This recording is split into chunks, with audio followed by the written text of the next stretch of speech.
So it's been 80 days since the Worthing loss at time of filming, and the management team have been very busy in the transfer market. 9 of the 11 from last season took up their contract offers. Coverland and Rush, the only two not to sign on for the Stones for next season, and 11 new signings have come into the club. First, let's talk about the retained list, Nigel, in the order that they re-signed. So, Sam Corn, club captain for this coming season. He was the first to sign during last season, one of the key players in both League and Cup in 23-24. George Fowler was next in the back line and a seeming ever-present, starting his 4th season here. And Reece Greenwich, a familiar partner to Fowler, of course, in his 3rd season here. Thoughts on that initial trio there, Nigel? Yeah, it was obvious really, wasn't it, that, you know, Sam Corn was the face of the Maidstone FA Cup run, wasn't it? So to get him signed up early, I think, you know, for me, he was the unofficial, really, player of the season in the National League South. I know Ollie Pearce got it for his goals, and probably you're always going to give it to the striker, but the heroics that he performed in that FA Cup run, you know, he was the poster boy for the Maidstone, wasn't he? And, you know, he was dubbed the Maidstone Messi, and, you know, I think you could probably get sponsorship on his nose plugs now as well, you know. It's plug it with Corn. Yeah. So, yeah, you know, it was a good initial start in line-up, and with Fowler in there as well, you know, like you say, it's 4 seasons now he's been in. It's like, you know, where's that time gone? You know, it's like mental, isn't it? But, you know, they're the 3 players that you would expect, wouldn't they? They're the ones that you would associate with Maidstone, and it gives you a good base to build from, doesn't it? Because other players, you know, that were maybe in contract, indecision maybe, you know, from that retained list, you think, well, you know, they've signed, and then, you know, it's going to help attracting players as well, isn't it? So, yeah, it was a good start. And Reece, of course, I mean, like Fowler, like George Elokobi said at the end of last season, he wants the centre-backs to be scoring more goals, and hopefully going forward, they should be able to achieve that. That's right, exactly. I mean, he got a couple of goals, didn't he, last season, and even in pre-season he gets into the positions to score the goals, and you would hope, I know we're going to come on to that a little bit later, but, you know, we've got a lot more crosses coming into the box this season through the players that we've signed, so, you know, there is no reason why he can't, you know, as he said at the end of last season, get into that double digits, you know, even if it's not like scoring goals himself, you know, being the first point of contact when those crosses come in, you know, from corners or set pieces, you know, to get a knockdown, get an assist, and, you know, hopefully his goal contributions should go up. So Rafe Brown returns for his 5th season, having made 48 appearances last season. Riley Court signed his 2nd professional contract with the Stones after bagging the winner at St George's Park in May. Harry Cipriano, whose versatility saw him make over 30 appearances last season. Thoughts on those 3, Nigel? Yeah, again, you know, Riley, you know, he's kind of taken over from Perry, hasn't he? And that, you know, he's come through from the academy, and, you know, he hasn't looked out of place. I mean, he came on in that last, what was it? He got 15 minutes at Ipswich, didn't he? Do you know what I mean? And you know, he didn't change the work rate in the team. His work rate's there. Obviously, he's got that little bit of flair, and he's won that FA, the National Academy Cup, up at against York, didn't he? Up at the centre there, and yeah, he's a good prospect. You know, players like that, you know, you need to see that transition from the academy through the, you know, the ranks, and you know, hopefully he can establish himself more in the first team this year. And Cipriano, again, you know, he's coming through from the end of last season and settled in really quickly. I think he's had an association with Craig Fagan at Southend before that, so it's a player that they sort of know well, they trust, and he didn't really let the club down, did he? You know, he played a lot of that FA Cup run as, you know, in many positions really. I mean, he came on in his first appearance, I think it was in Winchester,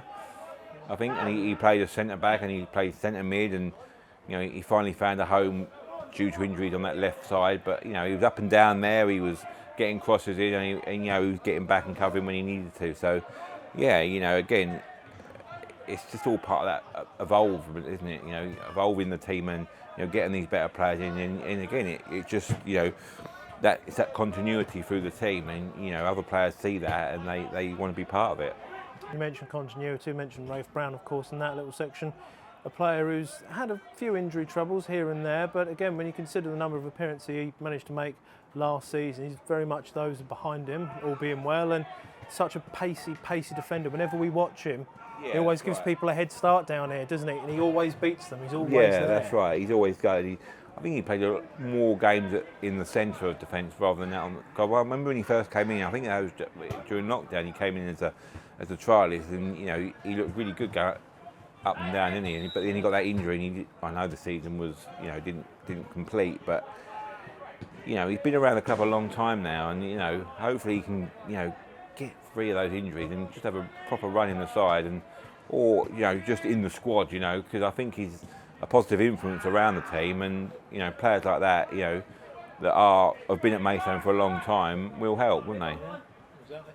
So Bivesh Gurung, local hero after his winner against Barrow that helped the Stones into the third round for the first time in 35 years. I'll start him off again, I will.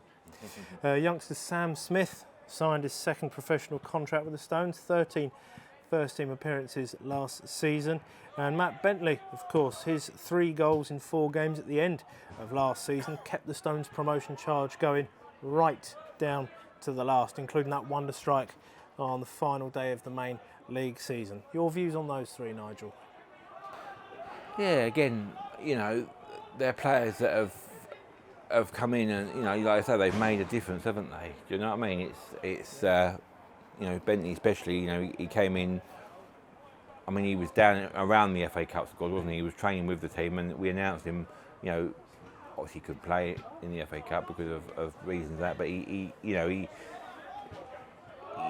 a couple of important contributions, didn't he, towards the end of the season? That won the goal at Hampton and Richmond deal, and it was quite a close game up until that point, and and then he did score our goal in the playoff semi at Worthing, didn't he? To make it 1-1, and we all thought at that point, we're going to go on and get the winner here, and probably on chances in that second half we should have done, but if buts and maybes, and but he seems to have settled into the squad well, and Bivish is your Chesney Hawks, isn't he? He has 1 goal a season, the 1 goal wonder. Do you know what I mean? Nobody he'd rather be. He had that goal at Aldershot, didn't he? When we was on that run in the National League the season before, and then obviously the goal at Barrow.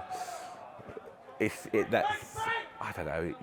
We've said it in our reviews, but that goal, and I remember saying to Fred on commentary before that game, it's going to take somebody to be a hero, and it was literally the local lad. Everybody loves a local lad, don't they?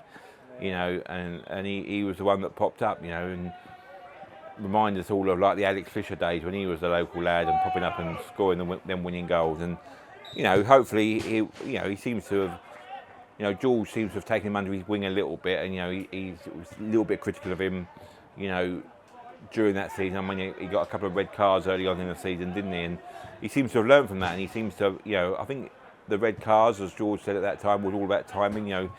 If you're not going to get to the ball, don't overreach, don't overstretch. You've got to then reset yourself. It's controlling that fire in the belly, exactly, isn't it? Exactly. Yeah. So it's sort of like, hopefully he's in the right place and George can guide him, and he doesn't let the team down now. Whether he's starting or whether he's coming off the bench, you know what you're going to get from Biv. He's that steady hand, isn't he? Do you know what I mean? So hopefully he can continue that and then add more layers to his game, and get forward a little bit more, and maybe get 2 goals this season. You know what I mean? Who knows? Who knows? And someone who might like to add goals to their game as well. Someone who I know we highlighted during the Kent Senior Cup final, probably is his best performance for the Stones today. Of course, Sam Smith, just a real Stretch Armstrong for me in that particular performance. Just every limb that he could get a ball onto right. and stop, and that's literally what you want from a defender in the back line, stopping those balls getting through. And again, left foot. I'm left-footed myself. Not that I can play, but I always like the balance of the side, and someone like him gives an alternative at the back. And you already mentioned the youth process and those youth players coming through with the Stones, and it's always great to see, isn't it? Absolutely, it is, and it's the old chant, isn't it? He's one of our own. He's one of our own. So, everybody, whatever level of football you likes to see the local youth player come through and establish himself in the first team. So hopefully that will be the case. So now to the mostly new faces that the Stones have got on board for 24-25. Temi Oweka, a solid defender signed from Slough. He was our first name through the door this summer. He was followed very shortly by Jordan Higgs, vice-captain for the season ahead, hoping to make new moments for the Stones rather than against them after his Christmas cracker on Boxing Day last year. Thoughts on that first pair through the door, Nigel? Yeah, I mean, Temi came through really early, didn't he? I think it was within a week of the season completed. Now, I don't even know if the playoff final had happened at that point, but yeah, I know particularly Connor Kent, one of our co-commentators on Stones Live, is somebody that he's followed for a few seasons now. I mean, he was part of that Bracknell team that I think they considered something stupid that season. They won the Southern Premier, didn't they? Like 17 goals or something. He was part of that team, and he went to Maidenhead and didn't really establish himself at Maidenhead. Went out on a few loans to Slough, ended up playing a season at Slough last year, and I think he was their player of the season down at Slough. So, you know, it's for a defender to get the player of the season shows you what the quality he's got, because normally it does go to the strikers or, you know, your main goal getters, doesn't it? So, yeah, you know, really solid signing, I think, and I think he's been really impressive in pre-season from what I've seen of him. You know, he's got pace, he's got power, you know, he heads everything, and you know, even in the last pre-season game we played on Saturday, just gone against Whitehawk, you know. Yeah, you know, what a clearance! Yeah, that clearance. Bodies on the line, but there was a incident where he went out for a header, missed out on the header with the player, but he had that pace to recover and literally just used his strong body to edge the player out. And he just couldn't get that cross in, and that's what you want from that left side. And you know, again, we're going to come on to it, but the balance of the side, you know, with our wing backs that George seems to be playing that are pushing on, you need that stability, whether that's in the back two or back three. You need that stability to be able to recover that, and you know, and I think, you know, it's a really promising signing. And then Jordan Hicks, again, you know, that's somebody that, going back to our National League days when we was first in the National League, you know, he was one of the standouts for Bromley. I mean, he was a young player coming through at that time, but you know, I think he had trials with Football League clubs, and you know, he was ever present in that Bromley side that were pushing the top of the table around that time. You know, he kind of lost his way a little bit. He went to Dulwich, and now he found himself at Tunbridge. But again, player of the season at Tunbridge. You know, they wanted to keep him.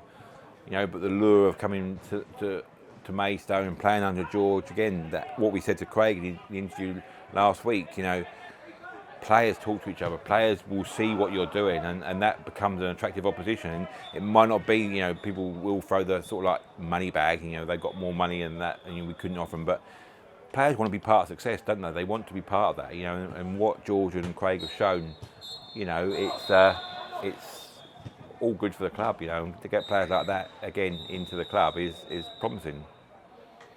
Charlie Seaman begins his third spell with the Stones, having played as high as League One since leaving Maidstone. His free kick in the FA Cup at Wimborne Town, the 13th of October 2020. Yes, remains the last direct free kick scored by the Stones in a competitive match. Apologies to both Noah Chesmain, the previous holder of that record, as well as to Charlie. Here's hoping that gets broken again very soon, although he does have competition this season, we think. Thoughts on him, Nigel? I know you're a bit of a fan.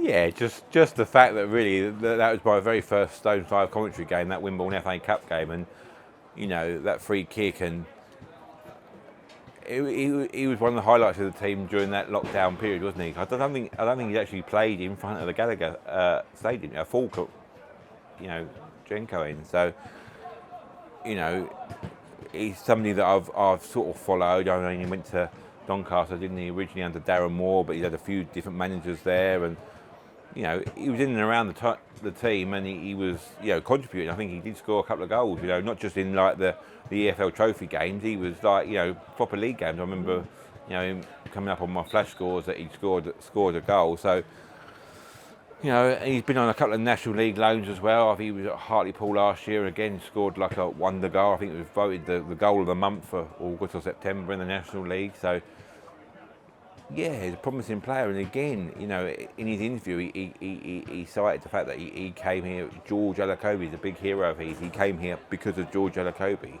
you know, and all the players that we signed this year, the theme is they've all come here to win promotion, you know, and they're all talking. It's not a taboo subject, you know. Last season it was a little bit like, oh yeah, we just want to re-establish ourselves and see where it takes us and see where we are at Christmas and all that kind of stuff. But yeah, he's every player that's coming in, that's what if we're attracting players like that, we've effectively got a League Two player. He's still of a young age to develop. Under George Elokobi and and Craig Fagan. Let's not forget Craig. That they are a team, and all these players. They're coming in for a reason. And again, pre-season he's looked really good, hasn't he? Up and down that wing.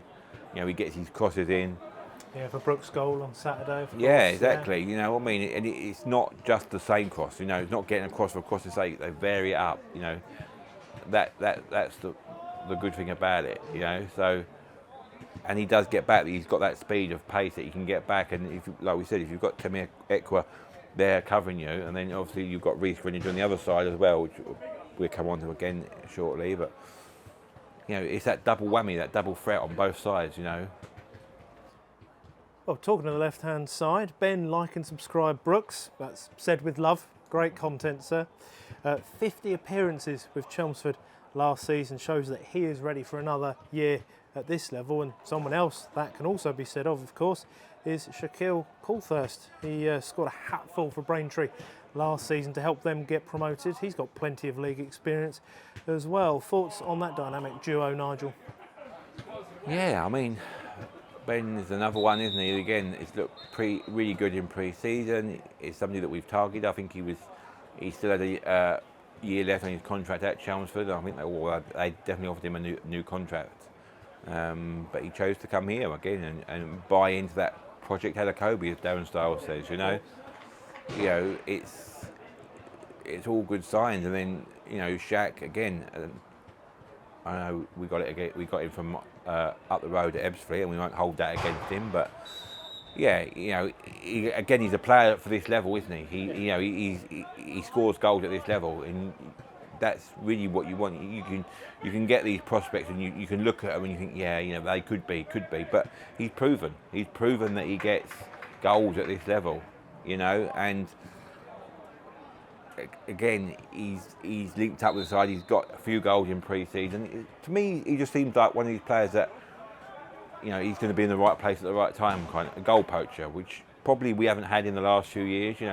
We've had your Matt Rushes and Mo Fowles, and they drop deep and they're not playing off that shoulder. But Zach's Coulter, is just sort of like box in the box type of striker, isn't he?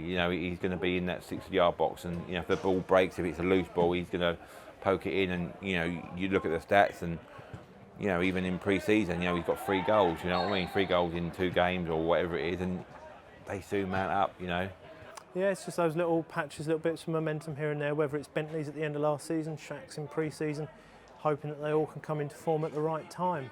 I mean, he's got his own FA Cup memories as well. He's part of that Barnet side that took Brentford to a replay, I think, wasn't it, in the 4th round of the FA Cup a few years ago. And so, yeah, when that banter's flying around in the changing room, he's got his own memories. It's not something that he's going to be left out from all that conversation. So, yeah, it's all good signs. Pierre Fonku, signed from Oxford City, with previous playoff campaign under his belt at Dartford and National League experience at Weymouth. Aaron Blair, heard one or two of the squad refer to Aaron as Matt Rush 2.0 with his running down the channels and his finishing. He scored a very important goal in that playoff final last season for Braintree, so a scoring record of 1 in 3 while he was with Braintree. And Arjanik Krasniki, another ex-Braintree player who's lots of National League South experience, and he finished the season at Aveley last time out, where he and we hope to have better days at the Gallagher than his last visit. Of course, we all remember marauding up here late April. Thoughts on that particular trio then, Nigel? Yeah, I mean, Aaron Blair is you look at these so-called pundits and that on social media, and they're all saying that Aaron Blair is our star signing. The fact that he got the goals that got Braintree promoted. I know Shaq was there on loan from Ebbsfleet, but that was Aaron's club. He got them promoted. he scored in that playoff final against Worthing, and what a goal it was. If anyone's not seen that, look back on that. It's a delightful chip, didn't break his stride, and just, similar to Lamar's, but, a crucial goal at that time. And for whatever reason, they wanted to keep him, but I think he's gone in the press and said that, the offer they made him wasn't up to what he thought was a good offer. George got wind of that. Obviously, it's a player that's been on Maystone's radar for a while, and got him down for a chat. And again, he was just bought by the project. He come down here and wants to be part of it. And again, pre-season, he's looked really good. He's just his touch. He's just your all-round sort of player for this level. I think he's we talked about Shaq getting 2 goals on Saturday, but both of those goals were down to his assist. And he hit the post himself as well. So hopefully he gets on the purple patch of scoring. But I can see his goal contributions this season being 20s into the high 30s. Just in contributions. So a really solid player. And Chris Nicky is a player that he just does what he says on the tin, isn't he? He's just your holding midfield player. Just wins the ball, gives it off, nothing spectacular, but every team needs that kind of a player, don't they? Just your solid tackler, and somebody that's just going to be in there and just do all the dirty work, really. Because you have the glory boys up the top, bagging all the goals, but he just needs that base to build upon. So, and then Pierre as well. He's coming. Not really seen much of him pre-season, but he's pacey. You can see why we've got him in. He's a good sort of player to have around the squad. I think is a good option, especially if he's coming off the bench, which kind of looks how it's going to be starting off. But George might have been holding him back for a reason. Certain teams, he's not really played one sort of formula in pre-season. He's tried to mix it up and get these partnerships working, as he says. So every player is going to be have their time to have their contribution. So you can, like I say, you can see why we've got him into the squad, and you can see what he adds to the squad. So it's a good signs all round. So to the goalkeepers, we've got Alexis Andre Jr., who's plenty of non-league experience, most recently at Woking in the step above, and then youth goalkeeper Lenny Holden, who's come through the setups at both Charlton and more recently Leyton Orient. He of course saved a penalty during pre-season as well. Your views on our goalkeepers for the season ahead, Nigel? Yeah, I think it's good. Well, again, pre-season, Alexis hasn't conceded a goal yet. So, do you know what I mean? You can't do no more than that, can you? He's made a couple of good saves, and I know there was a lot of sort of like histrionics maybe around him, with his TikTok sort of social media stuff that he does, but. Again, like people have said, most players have got another sideline away from their football income. And if that's teased, then so be it. And if we can, contribute to that and bring that into the fold, and Maystone's name's out there, again off the back of the FA Cup run, it can only be good, can't it? As long as he's scoring the goals, he's not scoring the goals. I'd like him to score the goals, but nice. We had one like that last season. Yeah, to be fair. but saving the goals, you just need that. You need the players that are going to just, like we say, keep the goals out. Because that was one of the reasons why I think was our letdown last year. We just conceded too many stupid goals, I think, and as good as Coughlin was, it seems to be sort of like a lot more understanding this year between the defence and the keeper, and. And Lenny Holden as well. He's highly rated as an under-18 at Leyton Orient. He's been released probably just because he's come to the end of his age bracket, and he wants to go out. Fair play to him, wants to go out and get first team football and get that experience being in and around the match day squad. And he looks like somebody that's not going to let the team down. He had a few pre-season games early on before Alexis come in, and he looked fine. He saved a penalty at Sittingbourne. I know the result didn't go our way down at Sittingbourne, but it's pre-season. These things happen. It's better to get them out of your system now, isn't it, than when in the middle of the season. So he looks a very reliable pair of hands. Final signing. We can finally talk about Bruno. Bruno Andrade, a very impressive player in pre-season. many goals and an assist, that wonderful free kick earlier on as well. Very reasonable expectation for the club to sign him up if he keeps anywhere near those sorts of figures for the season ahead there, Nigel. So your opinion on having Bruno on board? Yeah, I mean, he's a player, so the older sort of Stones fan, when we was in that 3 years when we was in the National League, he was the player, wasn't he? He constantly had Bournemouth up and around them playoff places, and I think he scored in that playoff final when they got there and they lost out to Tranmere that season. Had his move into the Football League with Lincoln the year they won the Football League 2, League 2 there, and got a couple of Player of the Month awards. I think he made the League 2 Player of the Team of the Season for that year. So, he certainly comes with a bit of experience. Kind of lost his way the last few years, sort of found himself at this level, but he's somebody that if his attitude's right and we can get him fit and up to the fitness of the rest of the squad, he's definitely somebody that would be good addition to the team. And like I say, even half of that ability that he's shown in the past, maybe coming off the bench or starting games and just having a 60-minute blast, he could be a real addition to the team. And he's one of those names as well that if he's on fire, opposition players and opposition managers will look at your team sheet and think, this is somebody we've got to really watch today, And he wouldn't be the only one because we've already talked about all the other players we've signed. So it's not just. That's what I like about our team this year. I think there's a balance to it. Do you know what I mean? There's not just one star player.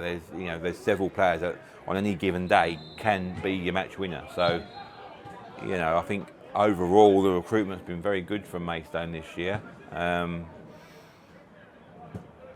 And just covered all the bases. I think we knew what our issues were last year, didn't we? We knew that crosses in the box and conceding stupid soft goals and not talking to each other. But all those additions seem to be sort of addressed and then gone on to that next level. So hopefully it points to a very promising season indeed. Good balanced squad, and George in written media, of course, in recent days saying he's not afraid to go into the transfer market again, just like they did at the end of last season, of course, and it reaped the rewards then and possibly will do again this season. I mean, you just need that little extra. Exactly that. Not forgetting the loan players that came in last year.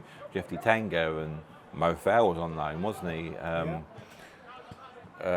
Matt Rush, we got in after the season started. He couldn't play in the FA Cup because he came in after the FA Cup, so he didn't sign until the middle of October. So, look what contribution he made. So it all looks very promising, doesn't it? He's got that sort of year behind him now. He's not an inexperienced manager, and he's also got that. Both him and Craig got that background of playing in the Premier League as well. They know what it takes to be successful. When people like Craig and George tell you to do something, they're telling you because they've been there, they've done it. They know what hard work's involved in making it to the Premier League.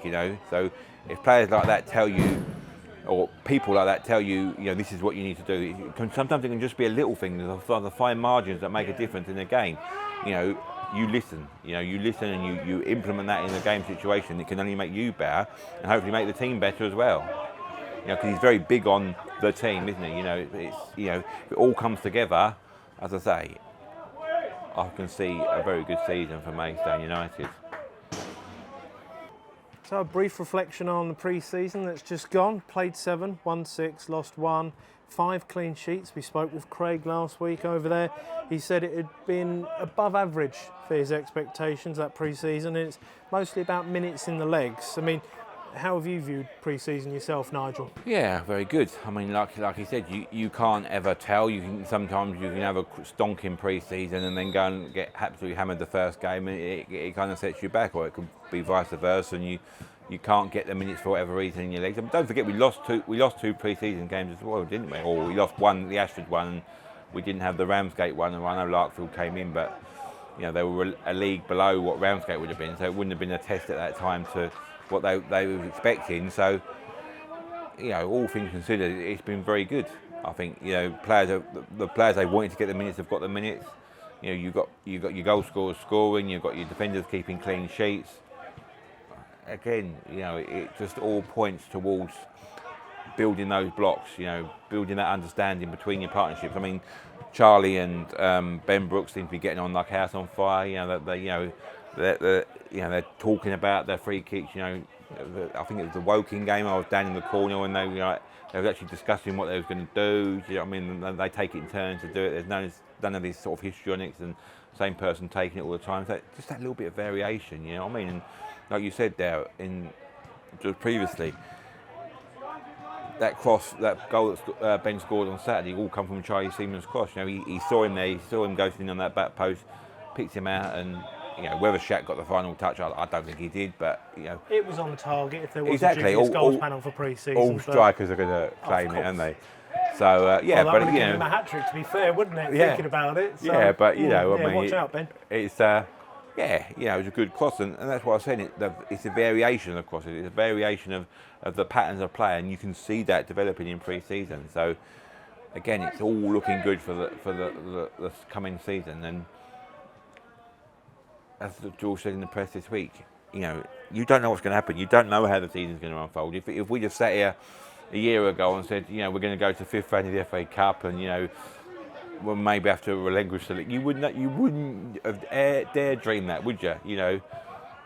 It's only now we look back on it, and it was a season for the ages, and we said it in our review one, and we will keep coming back to it. You're not going to not come back to it, aren't you? But you just don't know what's happened. So as I said, George and Craig, they've literally gone out of the season and think, right, what do we need to keep? What do we need to improve on?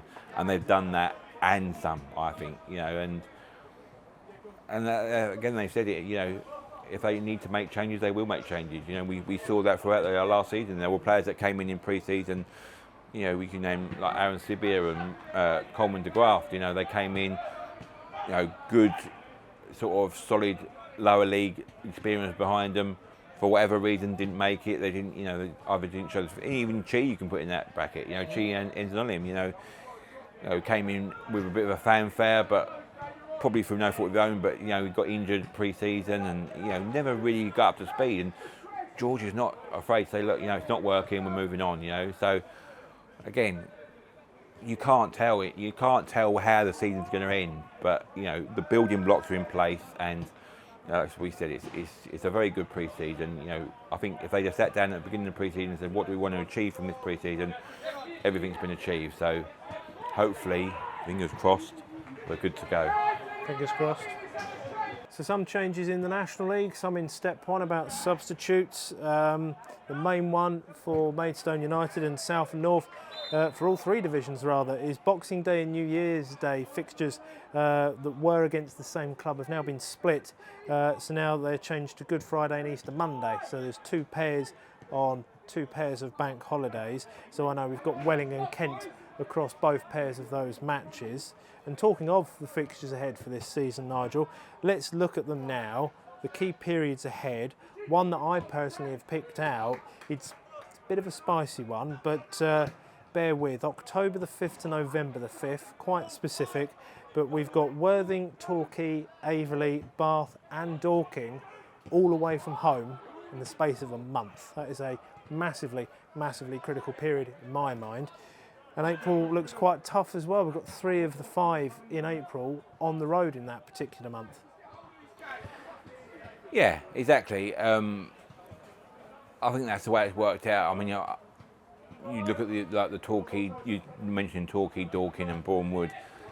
I know we play Bournemouth on the end at August the 31st, but the other 3 clubs, they're all playing each other within that first month of the season. Yeah.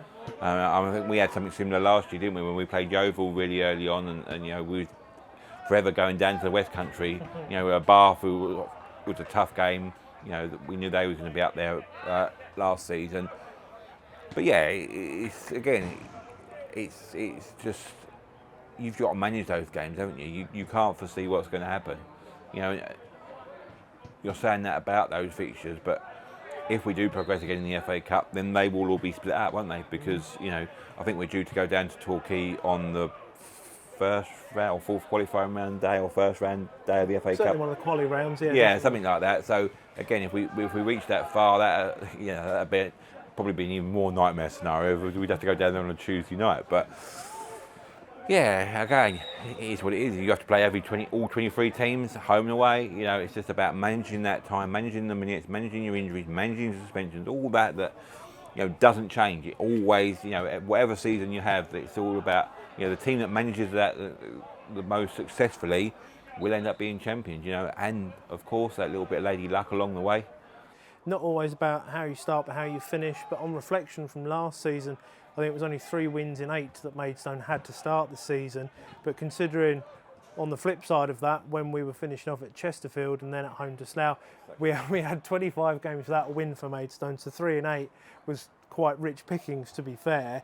But even just a couple of those 1-1s at the start of last season, convert them into wins, get 5 or 6 wins in that period, you're looking to be a lot higher up in second, potentially tickling the Yeovilles undercarriage to get yourselves right up there. Exactly that.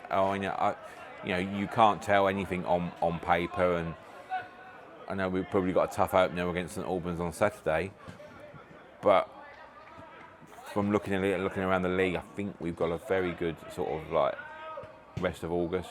Truro coming here for our first home game, Hampton and Richmond on a Tuesday night. I think they've messed up there because that's normally our last game, isn't it? So, the fixture computers have messed up a little bit there. But I don't think they'll be as strong this year as what they were. They seem to have lost a lot of their players. Your last season's prediction of them finishing in the bottom four. 1 year out. Yeah, my mate Ken Bruce would say. Yeah, exactly. So yeah. Just trying to sort of, Western-super-Mare again, probably a mid-table team there and chipping them away. Another one that's going to predicted to struggle. They're certainly not pushing the playoff places. But again, as we saw last year, we had Taunton when we played them on the Bank Holiday Monday, didn't we? At that point they was up around the top of the table. I think they might have gone top after that game we played them. So. They end up being relegated. So you do get them oddities in that first month of the season, and every manager will say the league will settle down after 10 games. But yeah, I certainly think it's something that we can get our teeth into and certainly pick up a little bit of momentum. So as you say, when we do come to those games against Dorking and Torquay and the likes, we've got that bit of momentum behind us, and we can go full throttle into them game rather than sort of having to come off of a defeat and trying to pick up that momentum, because the last thing you want to do is go into the Dorking away game having to pick up and be behind. So if we can just keep in touch with the top sort of 2 or 3 places, certainly up until Christmas, I think that's all what you're sort of looking for, really. Bit of history repeating, maybe. Who knows? Who knows? Talking of Dorking and Bath and other sides in the league that we've got to travel to, of course, as you say, everybody has got to. Is there anyone else that you think could prevent Maidstone from hopefully going 1 or 2 matches, positions better than last season? I mean, some bookies have Maidstone as the favourites, although Mark White at Dorking, for example, has said that his starting 11 is the best in the division. As we all know, though, Nigel, your best 11 isn't necessarily always available. No, exactly that. I mean, Mark White is us last season. He's come off of a relegation season. He's first one. Yeah, but he's got to get those. He's very big on the social media presence. He's got to get those fans through the gate, hasn't he? He's got to say sort of things like that.